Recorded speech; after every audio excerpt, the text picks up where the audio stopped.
ప్రధానమంత్రి మోడీ ఢిల్లీ ఆఫీస్ నుంచి సాధారణంగా బయలుదేరాలి అంటే ఎంత ప్రయారిటీ ఉంటే బయలుదేరతారు?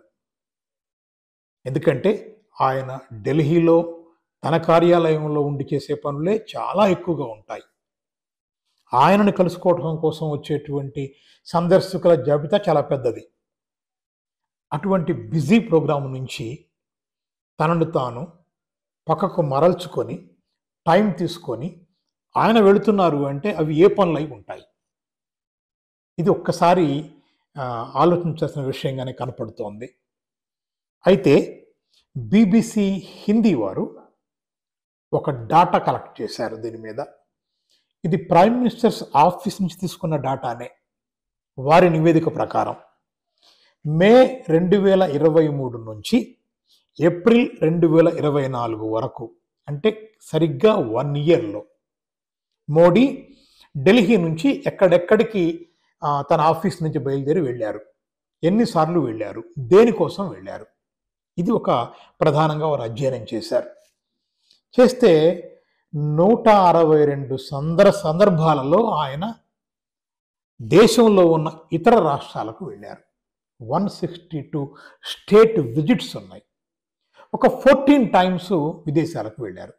14 విదేశీ సందర్శన, 162 స్టేట్. అయితే ఇందులో ప్రధానంగా ఎక్కడికి వెళ్ళారని చూసుకుంటే రాజస్థాన్ నెంబర్ 1 ప్లేస్లో ఉంది. 24 టైమ్స్ని ఆయన విజిట్ చేశారు, 24 సార్లు. మధ్యప్రదేశ్ 22 సార్లు. ఈ రెండు ఎందుకు సందర్శించారు అని అంటే పోయిన నవంబర్లో ఇవి రెండు ఎన్నికలకు వెళ్ళాయి.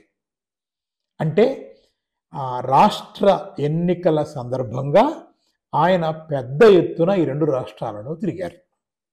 అంతేకాదు, మణిపూర్ వైలెన్స్ జరుగుతున్న సందర్భంగా అప్పుడు ఆయన కర్ణాటకలో ఉన్నారు. కర్ణాటకలో కూడా ఎన్నికలు జరుగుతూ ఉన్నాయి. ఆ కర్ణాటకలో ఆయన 8 సార్లు వెళ్ళారు ఈ 1 ఇయర్ మొత్తం మీద.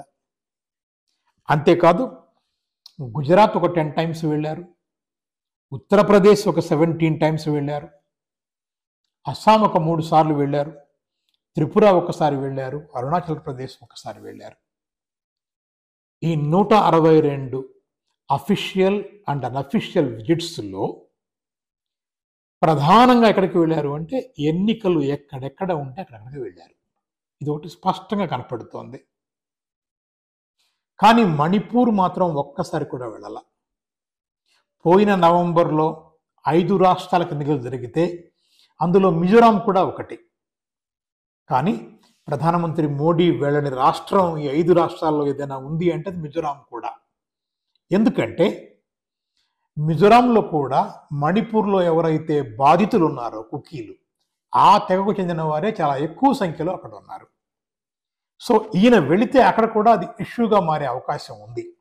అందుకని ఆయన మిజోరాం వెళ్ళనే లేదు. ఒక్క అస్సాంకు మాత్రం developed India, developed north east అనే ప్రోగ్రాం కోసం వెళ్ళారు. మరో 2 సందర్భాలలో క్యాంపెయిన్ ఏదో పనుల మీద వెళ్ళారు. ఇక విదేశీ వాటిల్లో యునైటెడ్ అరబ్ ఎమిరేట్స్కి ఆయన ఒక హిందూ టెంపుల్ ఓపెన్ చేయడం కోసం కూడా వెళ్ళారు. కానీ ఒక్కసారి కూడా మణిపూర్కు వెళ్ళలేదు. ఇది విచిత్రం.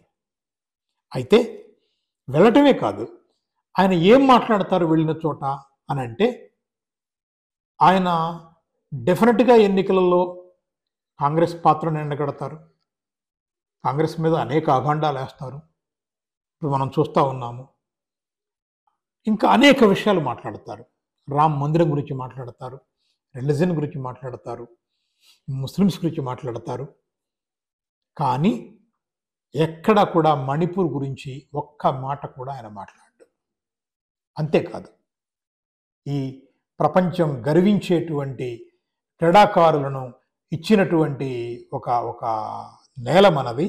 ఆ క్రీడాకారులంతా కూడా బ్రిజ్భూషణ్ మీద పెద్ద ఎత్తున పోరాడుతుంటే మహిళా క్రీడాకారిణులు, రెగ్యులర్స్, వారి మీద ఒక్క ముక్క కూడా మోడీ మాట్లాడాడు. అంతెందుకు, ఇప్పుడు పెద్ద ఎత్తున నడుస్తున్నటువంటి ప్రజ్వల్ రేవణ్ణ గురించి కూడా ఆయన ఒక్క ముక్క మాట్లాడరు. ఇతర ఏ నేరాలు భారతీయ జనతా పార్టీ మీద వచ్చిన వాటి గురించి ఆయన మాట్లాడరు. అదే ఒకవేళ ప్రతిపక్ష పార్టీలకు సంబంధించి ఏదైనా ఒక చిన్న పాయింట్ ఉన్నా వెంటనే పెద్ద ఎత్తున దాని మీద పట్టుకొని మాట్లాడతారు. ఒక్క ఇంటర్వ్యూ కూడా ఆయన ఫేస్ చేయలేదు.